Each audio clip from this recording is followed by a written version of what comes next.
Stephen F. Austin espionage that Rich Rodriguez believes he's being spied on at Jacksonville State. Now, look, we're week 0. This is mid-season stuff right here because Stephen F. Austin, they are the Lumberjacks, and they're not okay if they're sneaking around trying to spy. But let me tell you this. You will not get past the ever watchful, discerning eye of the former Arizona Wildcat cheerleader, Raquel Rodriguez, when she picked up on that. I mean, Rich Rod's got an entire family, a family business going, watching out to make sure he's not spied on. Pollack, what do you think about coaching paranoia in midseason form in week 0? This is amazing. This means college football is back, baby. I mean, that's the best way you can say it. I mean, all coaches are paranoid. Rece, are all coaches not paranoid as crap? Every coach you've ever been around. They're near delusional. I mean, it's amazing to hear them. It's preposterous at times. And just because you're doing some high school coaching now, I'm hoping that this is not going to turn you into one of those paranoid guys. Not yet. No, not yet. No. I think we need like the 007 music in the background here, Taylor, to, I mean, just, can you imagine being like the Stephen F. Austin assistant who has to fly to Jacksonville State, which is in Alabama, not in actually Jacksonville, like the quality control guy who has to go and not wear any logos and sit in the stands at the spring game and tape all the plays. Like somebody had to do that. Like they had to get on a plane or drive a really long way. Like that's just amazing effort. And that is what makes this sport like wonderfully ludicrous. So Jacksonville State, Stephen F. Austin, I've got an early quiz for you guys. Can you guys tell me a great CFL quarterback who also was a starting quarterback for a period of time in the National Football League who hails from Jacksonville State? Pollack? CFL, my mind always goes right to Doug Flutie, but I know he went Boston College. Yes, Boston College and Jacksonville State are often confused. Yes. What era? Are we talking 80s, 90s? College in the 70s, pros in the 80s. And some pros in the 70s too in the CFL. Okay. All right. That might be a little before my time. And it's definitely, if it's before my time, it's definitely before David's time. Don't you two appreciate the history of the game? Yes. I thought you guys were into this. Thought you guys were the encyclopedic in your knowledge. Jackson. First of all, nobody claims to be an encyclopedia of knowledge. That's for sure. That's true. Warren Moon went to Washington, didn't he? He did. I'll give you the answer. The answer is, and he was 2-time most outstanding player in the CFL, but never won a Grey Cup. Dieter Brock. Brock. Yeah, I was on the tip of my tongue for sure.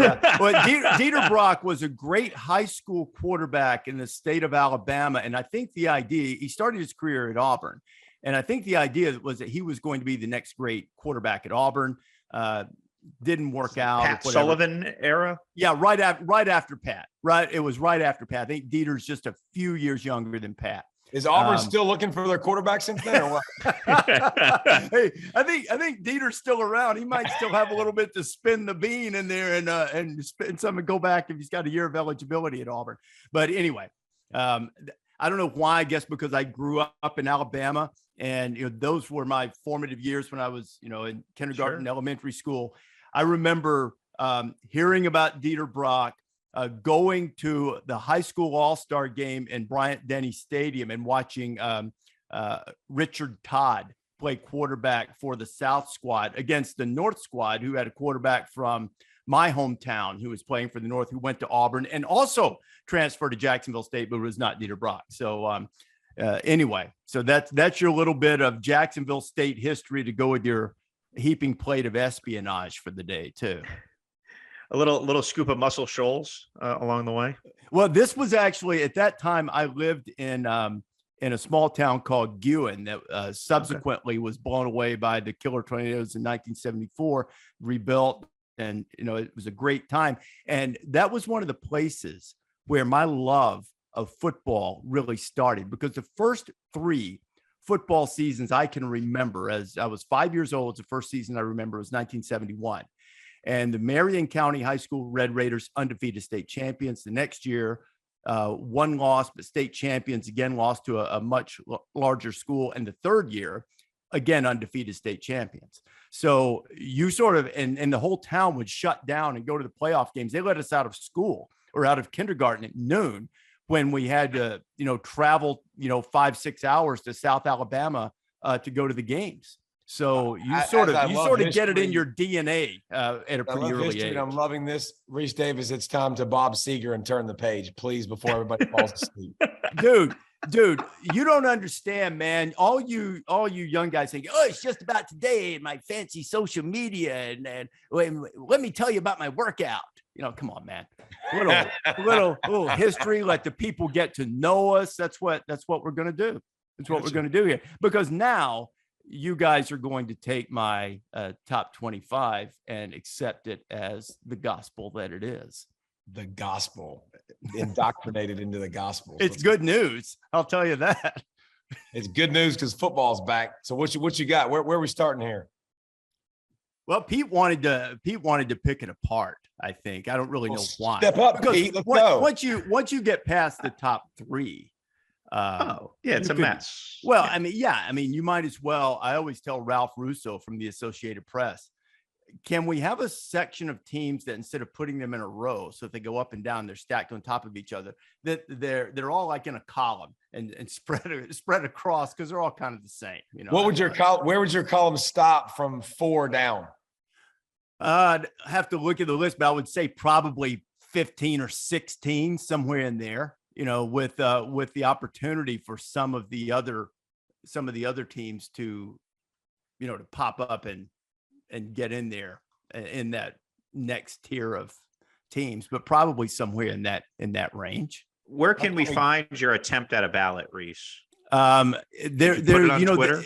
I don't think I put it out there. That site that if you vote in the AP poll, there's a site called, and I don't like to give credit to other sites because, we want everybody to come to ESPN.com for everything. Well, yeah, I have your attempt at a ballot here. Attempt at a ballot. It's the definitive ballot. In front of me. Yes, clearly clearly this will hold all season. That's not. Do you want to know the philosophy and ranking first? No. Yeah, no, and I actually listened to you on Ralph's podcast while going for a run the other day, and it was interesting. What I appreciated most about your poll was your willingness to be flexible. I feel like the weakness of polls generally is that something is established and then we have actual empirical evidence, not just like thoughts and projections, and then people are hesitant to make seismic change. And you seem to indicate an openness to that, which I very much appreciated. Well, that's the whole deal, because this is fun. I love the preseason polls because of what we're talking about in terms of getting fired up and, people mad that you have this team there and another team someplace else. It sets the stage. Thanks for watching ESPN on YouTube. For live streaming sports and premium content, subscribe to ESPN+.